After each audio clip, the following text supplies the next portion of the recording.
Honorable Kongo Mogeni ambaye ni governor wa Nyamira County, ya wa North Mugirango.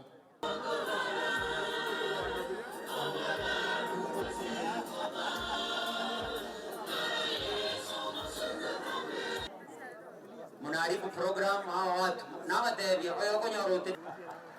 Asante. Basi na the SDA Church. Tunaambiwa ati iko upande hii na iko upande hii. Huyu mtu akiondoka tu, juzi tumeona wengine wameondoka juzi.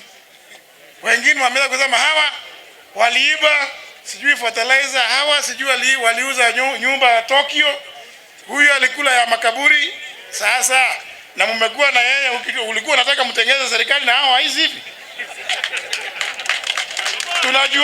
Tunajuaje wale ambao uko nao? Wale uko nao sasa, kwa sababu wengi ni wale wakora wa Kemsa. Sasa ndio nasema Wakenya lazima tukue watu macho. Wale wengine wako mrengo ule wengine, marafiki zao wakiondokea ndio wanaanza kusema walikuwa wezi. Sasa kama mnajua hao wote ni wezi na mmekuwa mkikaa nao, si hata wewe uko katika grupu hiyo? Simuondokee Justin Muturi ambaye hana kashfa yoyote.